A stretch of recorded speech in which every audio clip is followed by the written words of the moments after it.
Well, it's that time again. Let's walk in faith, talk about anime, and grow together. Welcome to Reb's Otaku Talk.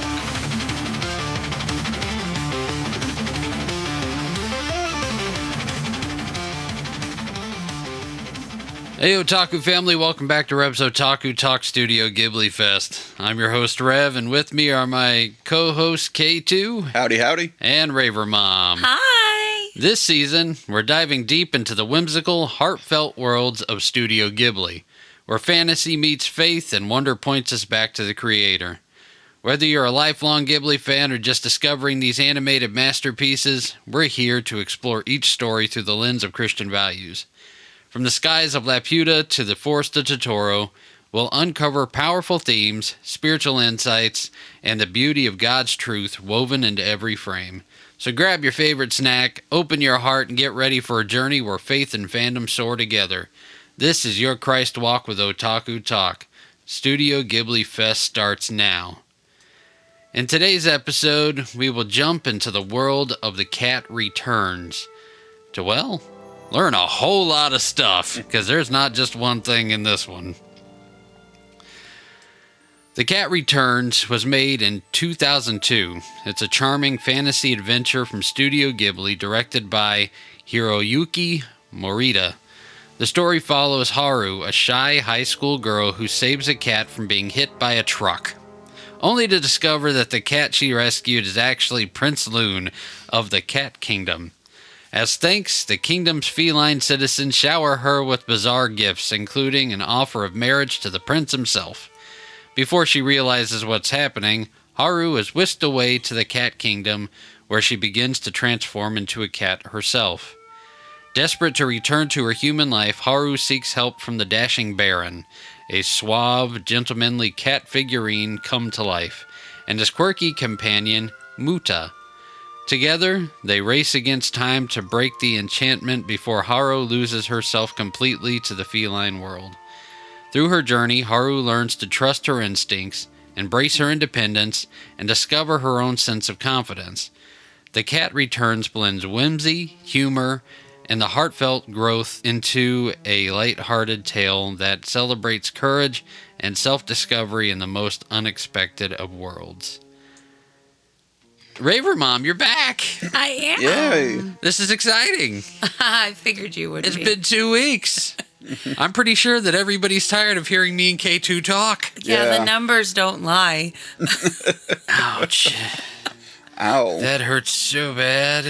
I'm sure your egos will repair from that real quick. Of course, I thought last week's was pretty funny.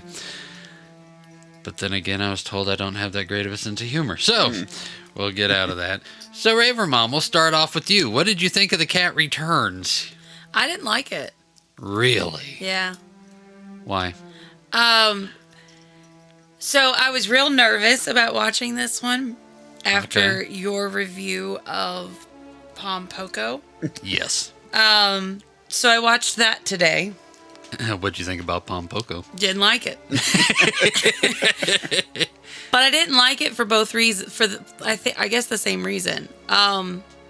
I don't know. Like, it just did not. It wasn't one of my. I'm not into the whole animal, like, stories. And I'm still confused about that, but okay. Like, what we grew up with, yeah. But, like, I don't know. I didn't get what you got out of Pom Poko, but, like, to me, and I will literally tell you this, K2, when the whole movie started, not Pom Poko, The Cat Returns. Yep.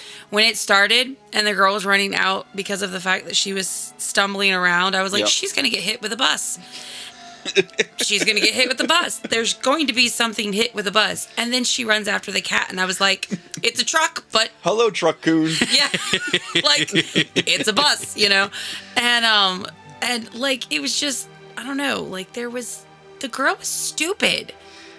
It was actually funny, because I'm sitting there and I'm watching this, watching this intro, and we're talking about how this girl is just having a bad day. No, what's bad is she hasn't even left the house yet, and she's about to walk out the door, and then you got Raver Mom, she's gonna get hit by a bus. And then she's down the street. she's gonna get hit by a bus. Like, that was the vibe, the feeling that I got. Yeah. I was like, Yeah. that's just what it makes me think of. And then what does she do? She runs out in front of a stupid truck. And she's like, well, it's a truck. And I'm like, oh, Lord have mercy. Please don't let her get hit by the truck. But, I mean, I think the only smart thing the girl did was to actually follow that stupid voice that she heard. Who's going to follow a voice? I mean, whatever. I don't know. Ask Moses. Yeah. Well, you know what? I'm going to throw something at you. Anyways, but like the girl tripped over everything. It was Yeah. like her birthday was on Friday the 13th or something. Like, I felt sorry for the girl. And then she got tricked. I mean, if there was a picture next to gullible in the dictionary, her picture would be there. I just wasn't interested at all. I mean, the of course, colors, the artistry, all of that was great. But, like, what did she actually learn? Mm-hmm. Like, what was the whole point of the movie? Like, I don't know. It was stupid. It was an hour and 15 minutes of my life wasted. Added on to the stupid 2 hours that I watched today. Okay, so what would you rate Pom Poko? A 3. A 3? 3, 4. I said she wouldn't go over a 2. Yeah. But she gave it a 3. I gave it a 3 because, I mean, it was a cute movie. That's why I Okay. said maybe a 4. It was a very cute movie. Yeah. They were trying to save their land and, all of that. I didn't quite see it from your point of view, although those parts, I was like, the parts you were telling me, I was like very cringe. Like, Yeah. that's disgusting, but whatever. In my head, I just kept saying, it's Japanese, it's Japanese, it's Japanese. Like, just get through it. So overall, I did think the movie was cute. So I'd probably rate it a 4. A 4? Okay, well, that takes the rating of that movie from a 2 to a 3. Yeah. Yeah. I didn't think it was as bad as, I mean, like, he made me nervous. Yeah. K2. Like, I flat don't like it. especially whenever I said that, read the sign that I told you about. Yeah, he made me real nervous. I do not like Pom Poko at all. It was a very weird movie, but I liked it better than The Cat Returns. See, I'm the opposite. What would you So, rate The Cat Returns? A 2. A 2? Really? Maybe a 3. We'll do a 3. Because, like I said, the artistry was very well. Like, I did like the Baron. I liked that character. I liked the Moonta. Yeah. The cat? Muta. Yeah, Muta? moo. Muta. Like, I liked that. But, like, the Cat King, like, I like that guy. yes, you were laughing. That's me, babe. Yeah, like, I could envision Rev. Yeah. That's me, babe. With the eyebrows going up and down. Thanks, babe. Yeah. But like, that was irritating. The fact of how ditzy she was irritating. What's like- bad is I compared her to Princess Mononoke whenever we were watching the movie, and she's like, great, you did that, you compared her to our daughter, and I'm sitting here saying, you're gonna get hit by a bus. Yeah, after I said all that, he said that, and I was like, now I feel horrible. Thanks. So, I'd rather watch Pom Poko over than The Cat Returns. Oh, man. I would probably side with that. Yeah? Yeah. Oh, See? wow. Okay, K2. Now you've got my interest spiked. What did you think about The Cat Returns? I would have liked to have explored it a little more. Yeah, see, Like- there wasn't like the a world. lot. Okay. I mean, I understand that. Yeah. I wanted to explore the Cat Kingdom a little more, and the kind of the political side of it with the son and the father. That would have seemed kind of cool. Uh-huh. Yeah, I feel like they kind of rushed through that a little quick. Yeah, I can agree with Yeah. that. She is a little ditzy. I'll give her that. But A little. what high schooler isn't? She wasn't that ditzy. I wasn't ditzy at all. But then again, never mind, I don't know. I do agree though that they did rush through quite a lot, and I feel like there could have been a lot more details in certain things. I don't know. I feel that she did get hit by the truck. That is my right, theory. and the rest of it was like her in a coma. Yes. See, listen, that's and at the end, she died, and she met her mother because her mother died of sorrow. And this is just a really messed up movie. Listen, I honestly was there. What that did go through my head. Like, I'm going. If she is in a bed in a coma, this would totally make sense. Because I mean, come on now. Like, seriously. I didn't originally say it, so. So, what would you rate it? I'd give it a 4. A 4? And you rated it a 3? So we got a 3 and a 4, which puts it at a 3.5. I enjoyed the movie. I thought it was stinking hilarious. You cackled up a storm. Cackle? You did. I guess that's a proper word for the season we're going into. I thought it was funny. It just, honestly, I thought that it had really, like, full-on clean, just random humor throughout the entire thing. And I liked the king. Okay. Thanks, babe. Hey, babe, you can marry me. The Mad King. Fight me like a cat. Yeah. Yeah, no, I enjoyed the movie. I thought it was hilarious. I mean, I get where you guys are coming from with the Rush story. I did not, like me, where I thought, they could have really grew off of is when they went into the labyrinth. Mm-hmm. I think that could have stretched out way more. Yep. Well, and they also added some parts that made no sense either. With, like, the friend and then her, hey, can you take my cleaning shift so I can go watch this dude? Well, who's this dude?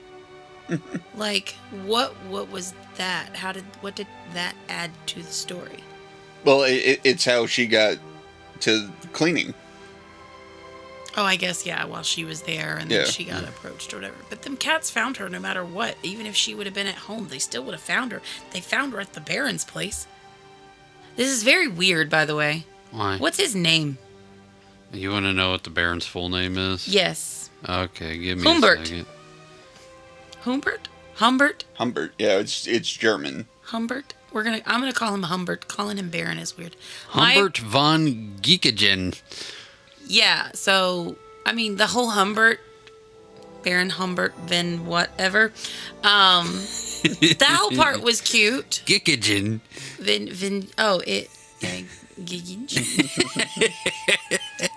I can't say the Japanese ones, what makes you think I can say German? Why do you think I skipped it? I just called him the Baron. Yes. Anyways, and then his Toto, was that the bird's name? Yeah, Toto was the bird. Toto, yeah. I thought that was so funny. Toto was awesome. But yeah, like that whole area, like where Toto and Baron like lived, I would have loved to have known a little more about that. Yeah. And the other characters in the houses or the other creatures or whatever. Like, Yeah. I don't know. I feel like And how they even got there. Yeah, like where that came from. That definite, like the whole bureau thing. Like, like I don't know. Like I feel like this is a missed opportunity For a bigger world. See, this one would have been a good one for a series. Yeah. Because they could have definitely gone into the different characters and made her way less stupid. Yep. So did you say what you rated it? No, I have not. Okay. I would rate it a 7. I totally took off. Sorry. It's okay. I would rate it a 7. Wow. I can see it as 7. I think it was that bad. I don't know. I didn't like it. Wait, I really did not think it was that bad. Well, we all don't have to be right all the time. Wow. Did you miss me? Uh-huh.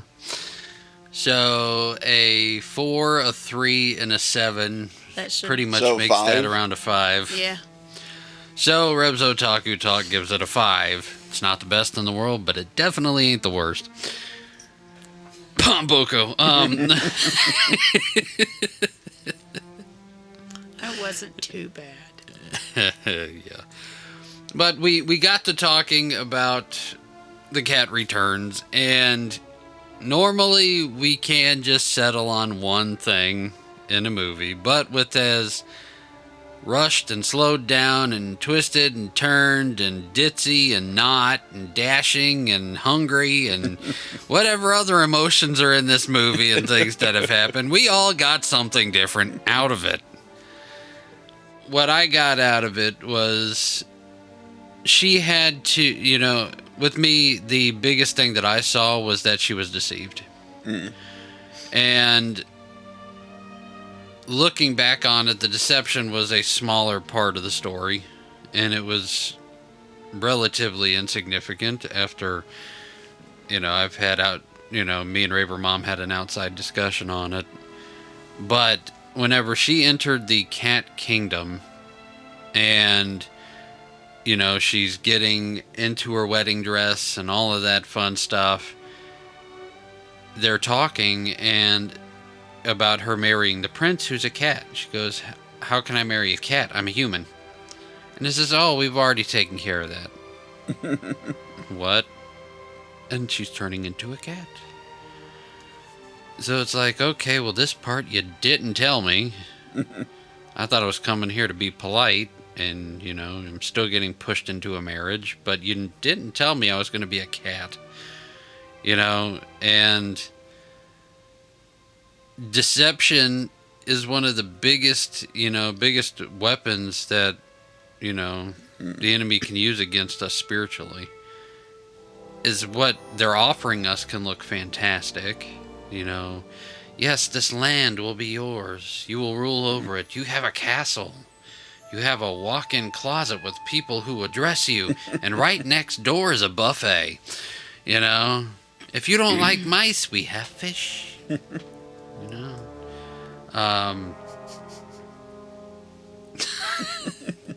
I'm going over what's in the movie. No, I know. It's just, she literally picked the fish up halfway and dropped it, and then picked it up and dropped it. And I'm like, wow, that's very cat-like, chick. Yeah. Well, she did keep on saying, being a cat probably isn't too bad. But that's beyond the point. But whenever she realized the depth of the deception that she was in, then she had to get out of it. Yep. And that's where she had to, look back on the things that people were trying to tell her besides don't go. The Baron kept on saying, believe in yourself, believe in who you are. And her cat friend kept on trying to push her to run away. And she began to see where her friends were, these new friends were trying to steer her in the right direction to pull her back from the deceit because they knew something was going to happen. And she didn't. And she had to then take all those lessons that they were trying to teach her, and she had to take them and use them to get out. The Bible talks about deceit. And one of the biggest things that it talks about, and it talks about it in Proverbs, it talks about it in Psalms, it talks about it in Timothy and a couple of other of Paul's letters, and it's scattered throughout, but the consensus comes down to the same thing. Beware, use discernment, don't give in to deceit. Don't give in to what the enemy's telling you. And for those people who are deceiving, they have no place in God's kingdom. Basically, the deceiver is in sin in a whole different level, and there is no place for them in the kingdom of God. I mean, repentance is still there for them, but the deception, the art of deception it's lying on steroids. And that's what I got from it. Yeah, small part of the movie, but to me that kind of stuck out a little bit more. If you think about it, there were times where she could have said no, or I feel like there were times where she could have rebutted or detoured, or do you get what I'm saying? There were times, like whenever the that orange brown cat that came to her when she was doing the Yeah. whole cleaning thing. Yeah. And she sat down and she started, what do you call it? Thinking about it and actually like, it might be nice to be a cat. And da da da. And da da. Like, what do you call that? Humoring Yeah. the idea of it. And he took it as, oh, yay, that's a yes. And then ran off. And then she's like, oh, no, like, that's not what I was saying, you know. But, like, she was thinking about it and humoring the idea that, you know, and, like, I feel like that right there was one of her mistakes. Because, like, when you humor things like that, that's your downfall. Yeah. And that's where deception can creep in. Mm-hmm. You know, that you kind of just opened it to a world of deception. Yep. Yeah, and it can sometimes do a domino effect like that if you're not careful and if you don't think things through. Like, I mean, I guess, yeah, she was kind of thinking it through, but I felt like almost at the same time she was also thinking of actually doing it because her life was so bad, which it really wasn't. She was just klutzy. Yeah, or having a bad week or whatever. Yeah, like, it was. I feel like... you gotta... From what I got, is her self-esteem was through the floor. Yeah. She didn't think she was beautiful. She didn't think that, she was worth it. She was also a teenager. Yeah. Yeah, which is possibly the most accurate portrayal of a teenager in Yes. anything. Yep. I mean, if I could count the amount of times that I told one of our teenagers that, or just a teenager in general, like, this is not the end. It's not the end of the world. Like, it's not the end. Like, things will get better. Trust me, you will see the light at the end of the tunnel. And, I mean, it's so funny. But anyways, yeah, like, I don't know. That's my thought. I'm not saying I didn't get anything out of the movie, because I did, but it was just, I felt like at that point, like, you're asking to be kidnapped. Yeah. Like, you're asking for it. Yeah. You know what I mean? So. It's okay. One thing that I thought was and this is kind of off topic. One thing that no, it is kind of on topic. One thing that kind of deceived me, okay, was that they put cattails in her yard. They grew cattails, the weed. Yeah. And she wakes up sneezing and she's allergic to it and everything else. She goes to the cat world where the whole field is full of it and she lays in it and there's no problem. Yeah, I was wondering the same thing. Maybe that's part of the transitioning into being a cat. Maybe, yeah. It could have started then. Because remember, that white cat was like, you have to leave now. Like, it probably is too late, but you need to leave now. Okay. Well, okay. So it could I have guess that been... makes sense. It could have been, and that just was solidified whenever the king was like, we got that taken care of for you, because you're here, and da da da. So, yeah, that's true. Okay, K2, what'd you get out of the movie? For me, yeah, I didn't see deception in it at all, because when the cats first come in that, night parade, they give her an envelope, not an envelope, but a scroll. Yeah. And they say this is, what the gifts are going to be. She never looks at it. Well, she looked at it. No. Yeah, like No, after it stayed closed. She did. After but like it was, the second or third gift, she looked at it. Yeah. Yeah, initially she didn't, Yeah. but remember when she went to school Yes. and then her friend came up? That's right, yes. But it was literally like 30 seconds. Like, it wasn't even... A lot, yeah. I feel like even that, it wasn't enough time to actually look at it, but yeah. I see it as the cats truly, like, trying to be grateful for what they did. And they're just doing it the only way they know how to give. I think the only good gift that they gave was that they replaced her broken lacrosse stick. Yeah. Yes. So what you're trying to say is when a cat bites you, it's actually trying to love on you? Sometimes. Pixie, you hear that? She loves our kids a lot. She bit me earlier. I could see that. Okay. I could see that. I kind of agree with K2 on the whole deception thing. That's why I brought it up with Rev earlier. I was like, you got to help me out because I didn't see it in the beginning as deception. I could see where he's talking about whenever they get to the I can see it the there. cat kingdom and all of that. The main point I got out of it was what the Baron Humbert kept telling her or told her, and then reminded her, is to remember who you are. Like, to remember who you are. So it would help her not forget, where she came from and who she truly was. And I feel like that's something that, just in this crazy messed up world that we live in, is that we forget who we are sometimes. As for me, as a mom, I forget who I am because I get so wrapped up in being mom or so wrapped up in being like wifey or the teacher or whatever. And like, there are points where I've had to step back and it's like, I need a mental break, because like, I don't even know if I'm going up, down, sideways, slant ways, front ways, back ways, like it's hard because we get so wrapped up in everything.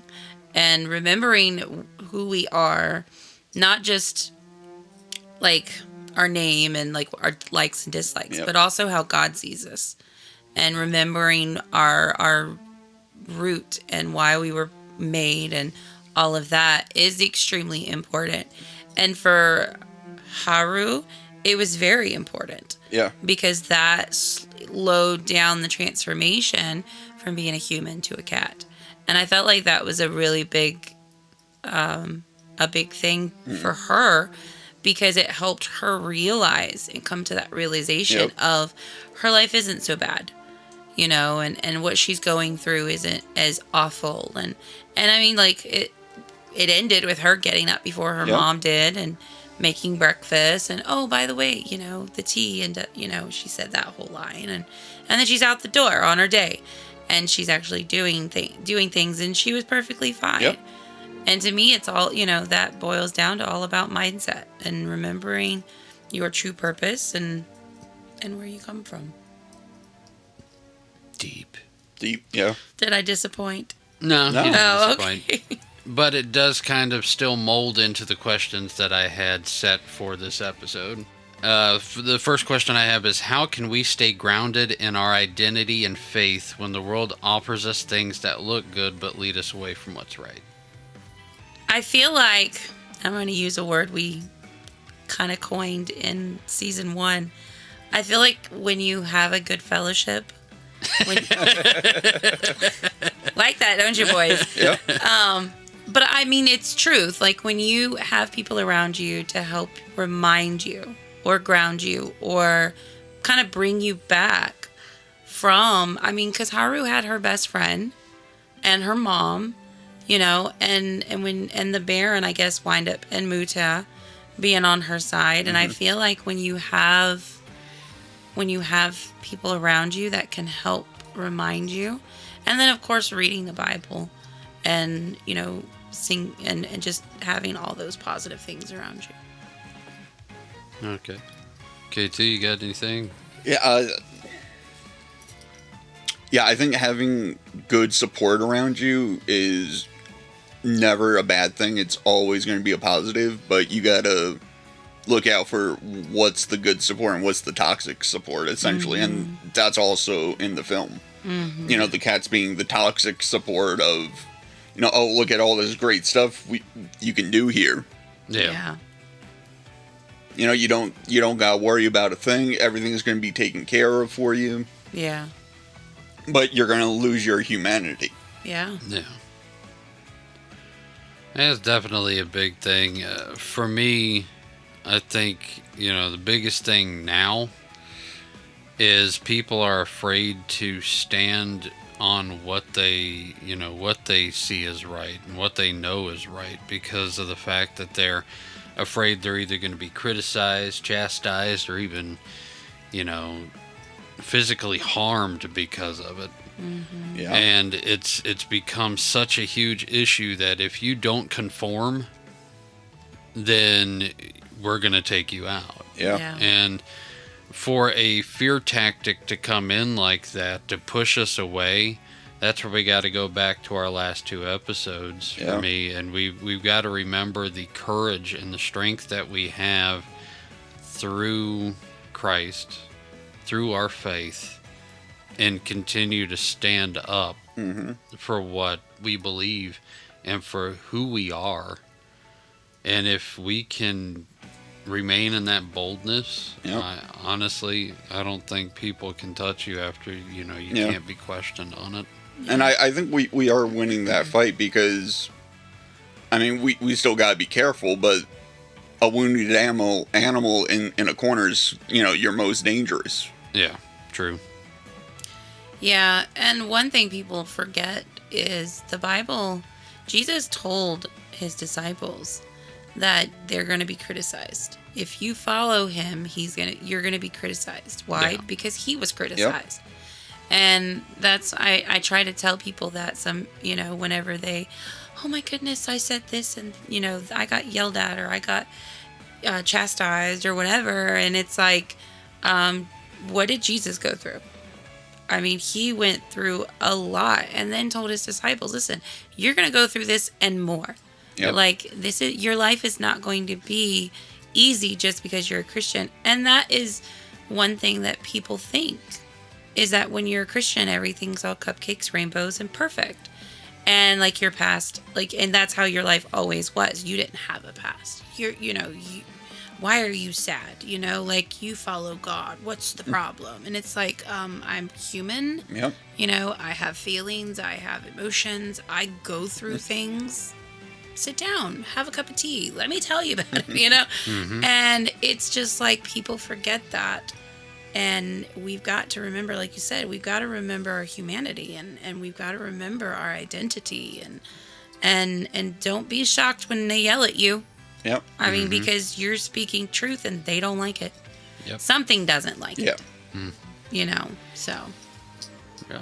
And I mean, at conventions, I've been, met with both sides talking about our podcast. And I don't know Raver Mom's full experiences, but I know that she talks to a lot of people about it. And I've met good and bad off of it.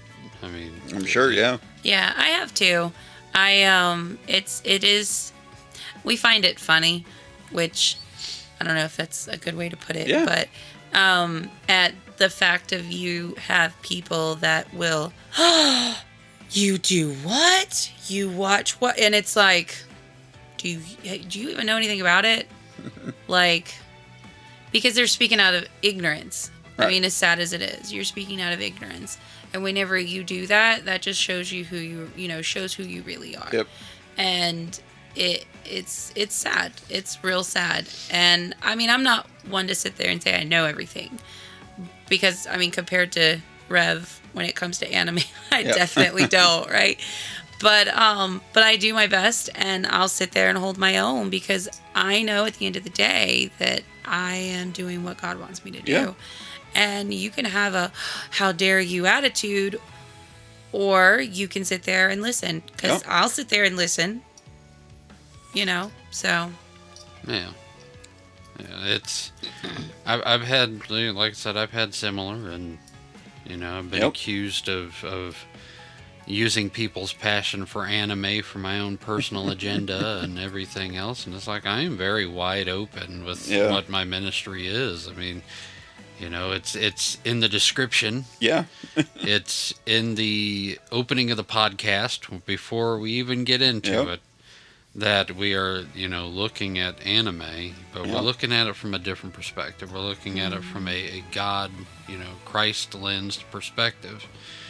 And my whole thing is not to deceive. I love anime. I love, being in the anime community. I like being able to share anime with you two, and you two share anime with me, and your experiences with it, and to, share experiences with people at conventions.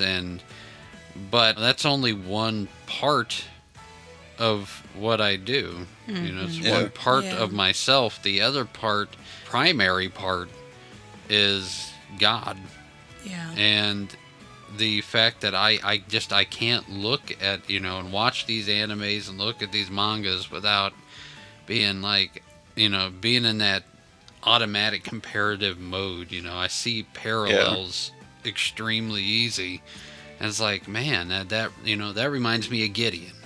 That reminds me of Joseph. That reminds me of Paul, and to create something. But it is something that's so out of the ordinary that we are going to get hit hard, because we are also in the midst of two communities that butt heads. Yeah. That's true. And so in doing this, we really should expect to be criticized a lot, and questioned and looked at weird. And well, I mean, I feel like, though, even it doesn't matter what community you're going to be in, people are going to still look at you like that. Yeah. Because they're on the outside. Mm-hmm.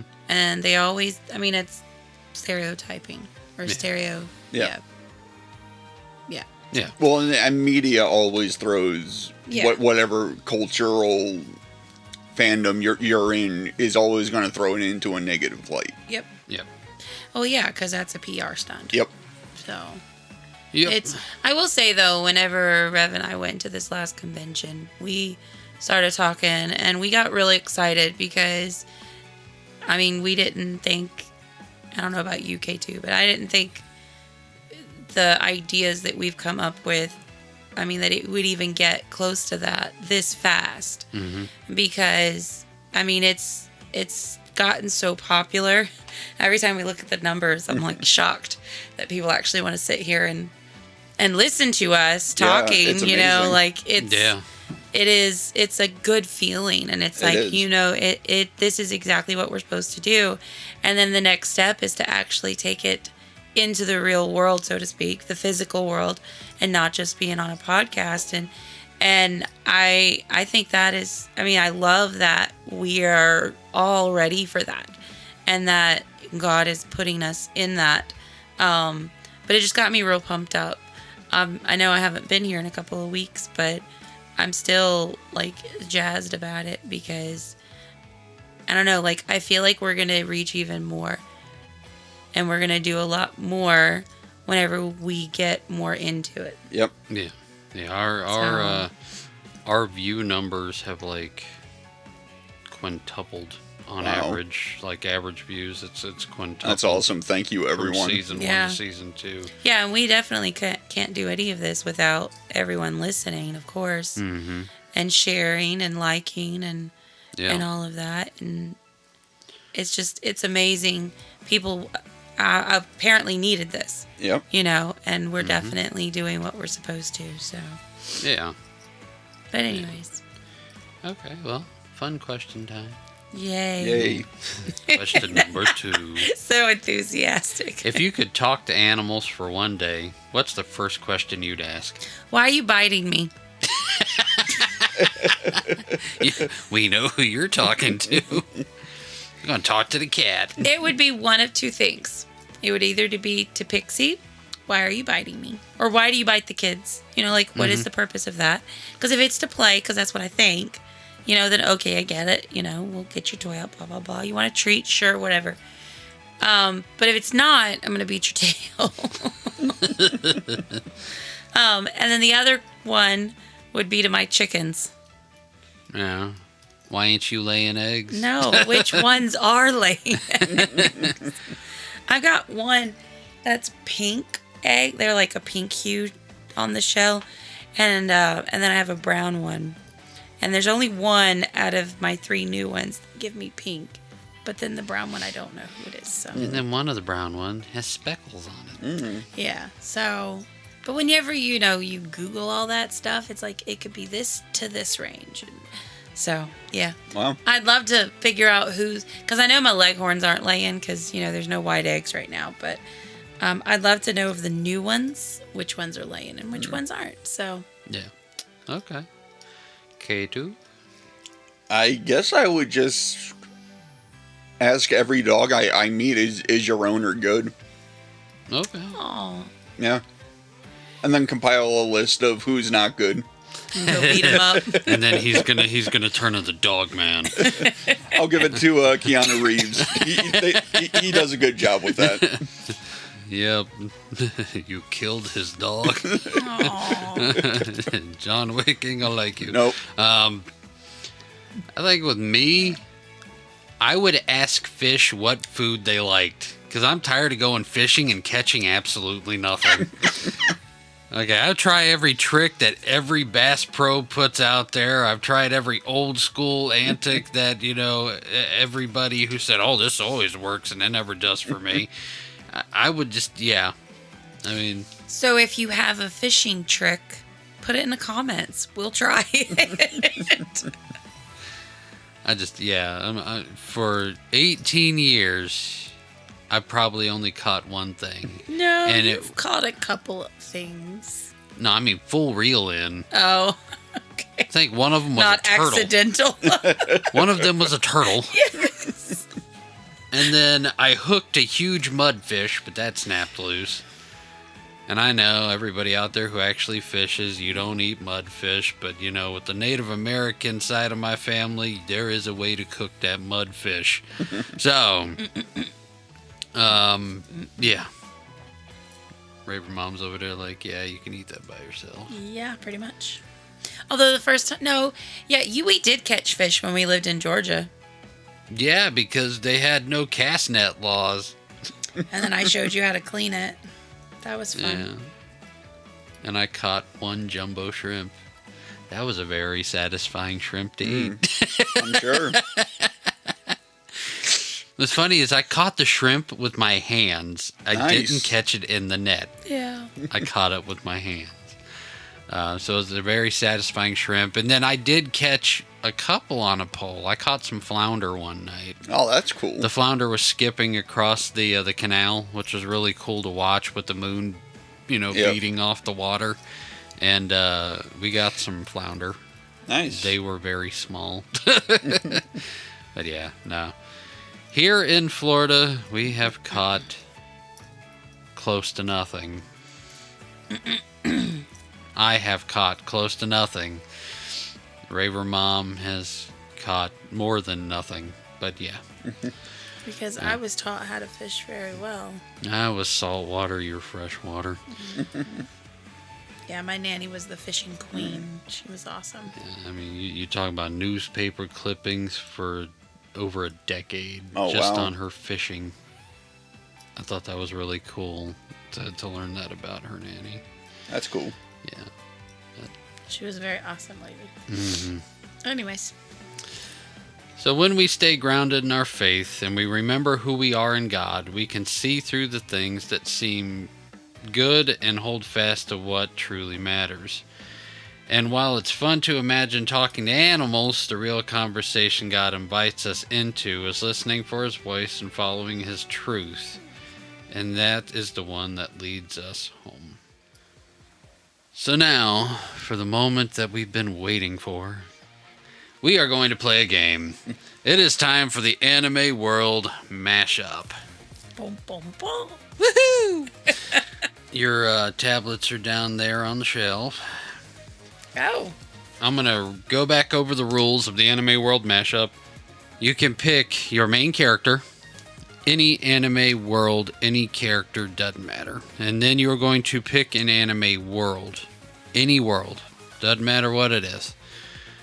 And you are going to put that character into that world and you're going to create the story. The story doesn't have to be massively detailed. It just has to have enough detail to understand what the story is. And then we are going to throw a plot twist at each other. Okay, 2, I'm going to give you your plot twist.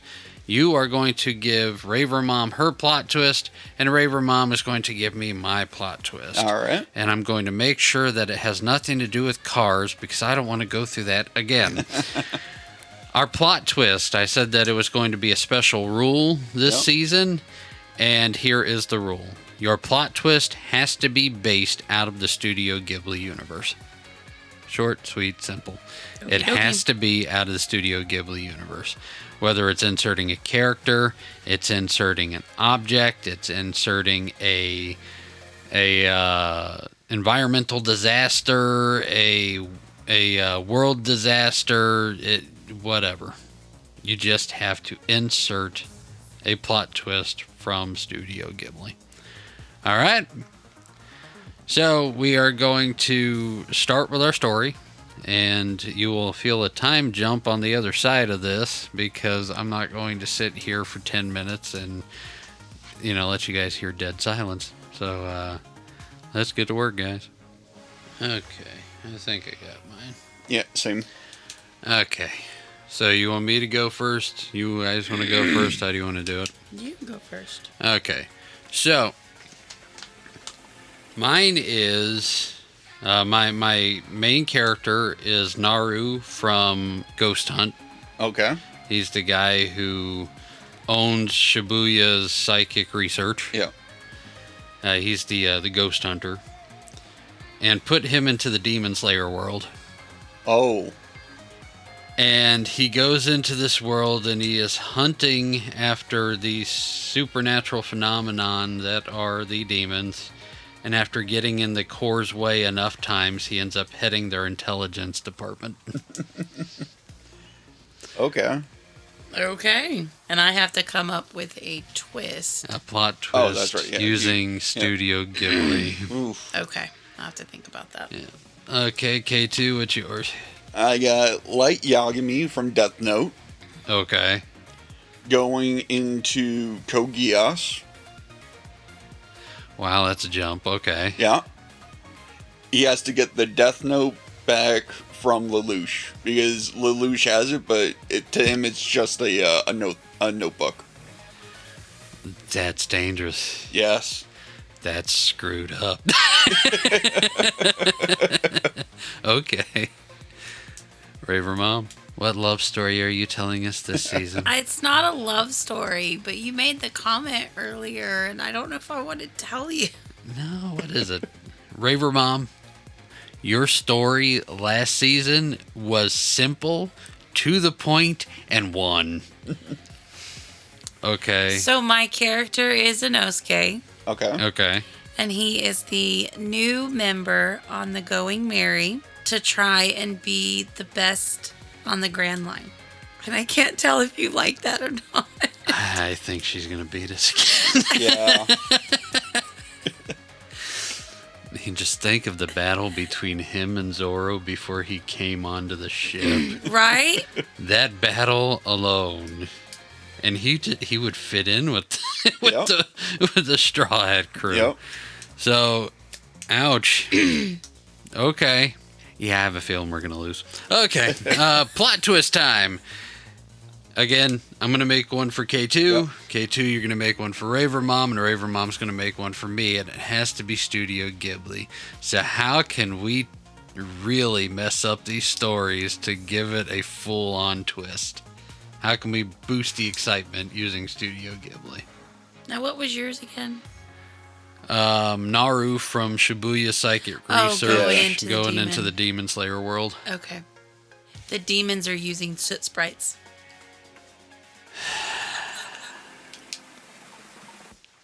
Well, that would just mess everything up, wouldn't it?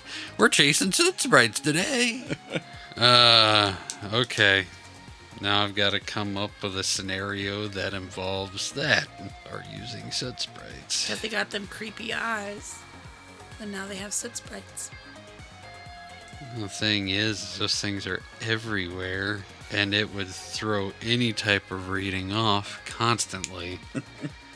In K2, he has put himself in the digital world. Yeah. Okay, I think I got yours, K2.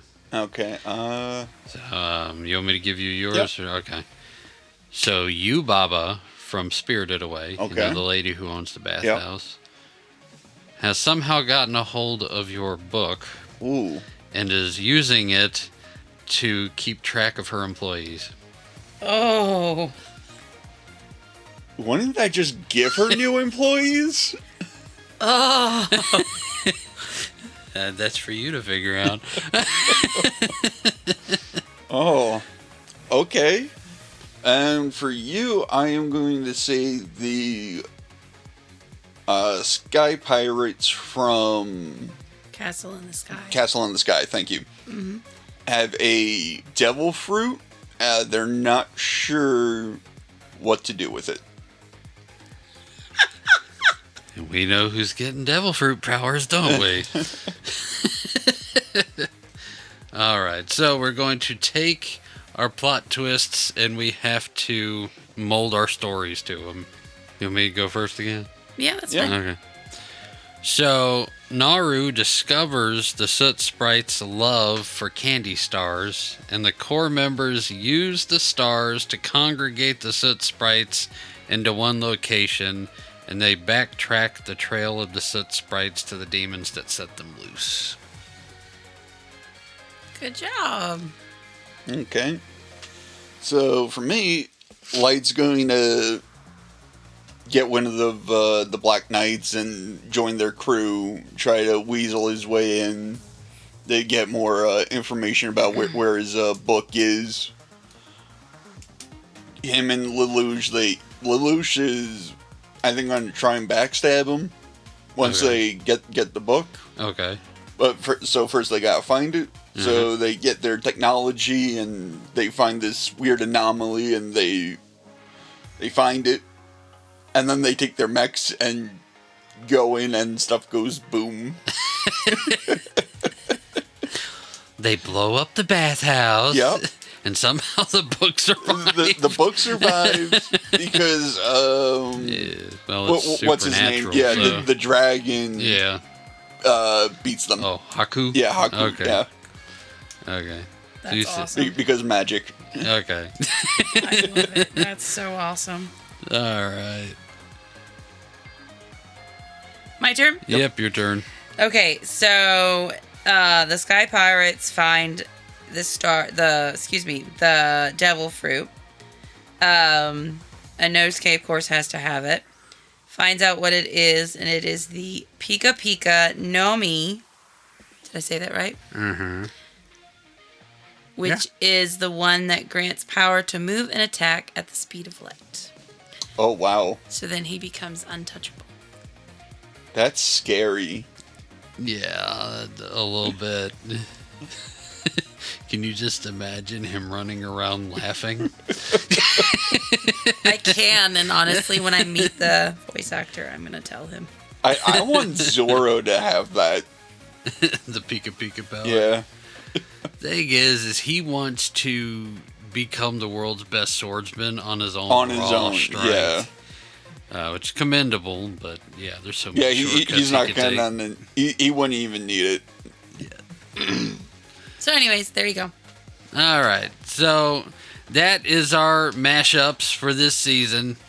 We have Naru in the world Naru from Ghost Hunt in the world of Demon Slayer, and the demons are using Soot Sprites, and Naru discovers the Soot Sprites' weakness, which leads them to the demons.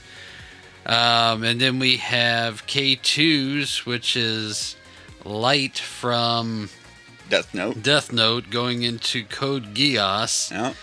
and they are in a battle for the book, and the plot twist is that Baba from the Bathhouse of Spirited Away has got the book and is writing her employees' names in it to keep track of them, creating more employees.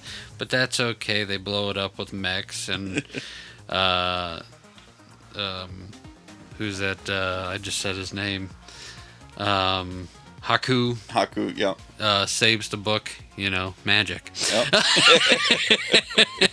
And then we have Inosuke entering the world of One Piece, joining the Straw Hat Pirates as the Sky Pirates from Castle in the Sky come in with a random devil fruit that they do not know what they have, and Inosuke gets his hands on it, probably through some flashy battle, and he eats it, and it is the Pika Pika fruit, which makes him extremely fast.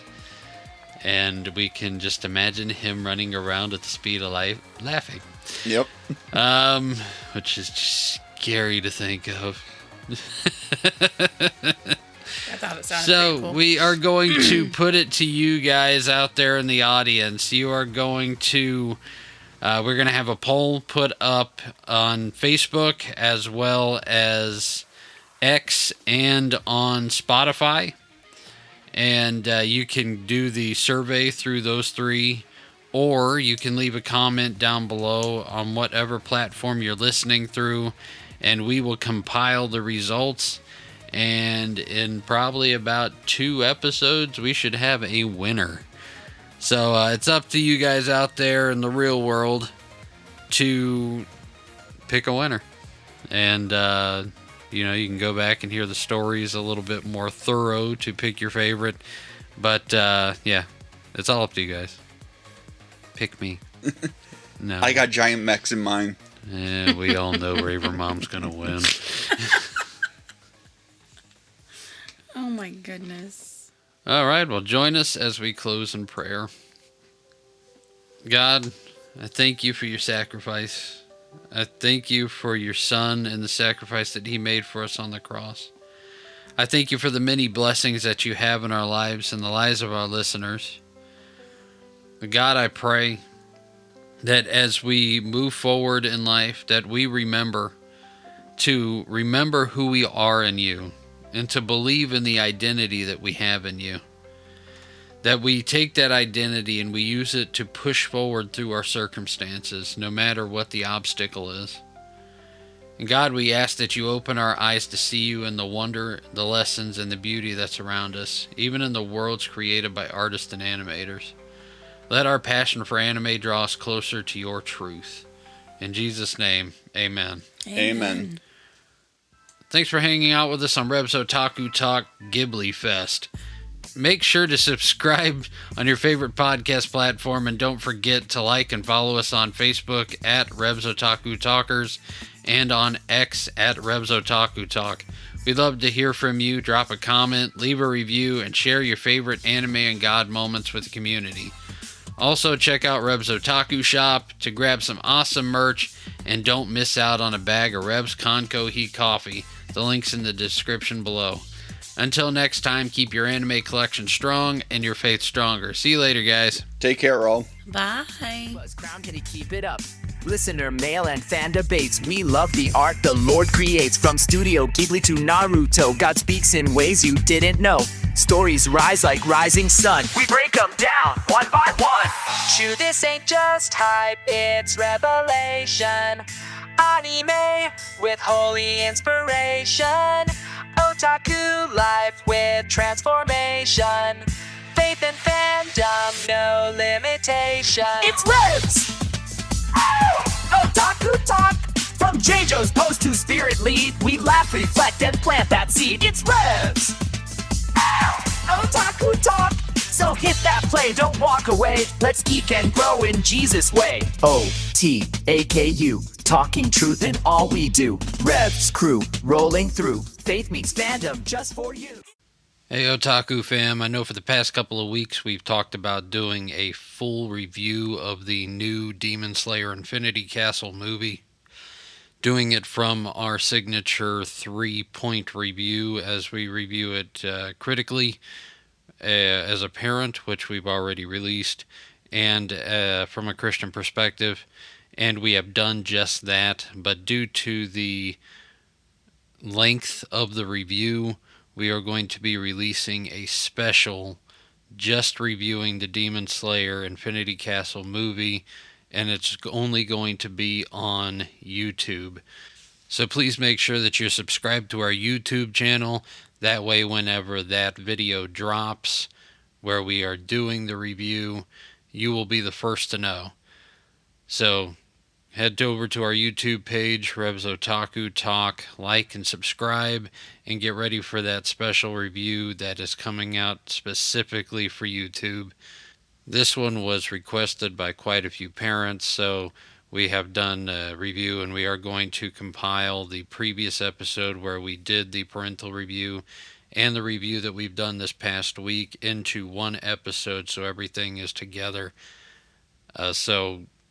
Thank you for all that you guys do. Thank you for supporting us. And if you have an anime show or movie that you would like us to do a review on from any of the perspectives that we do, feel free to leave a message, contact us through our email or YouTube, or even our comment section on our many podcast platforms, and we will be happy to take a look into the shows, give them a watch, and give you our true 100% honest reviews from our 3-point perspective. So everybody have a blessed day, and we'll catch you next week. See you later, guys.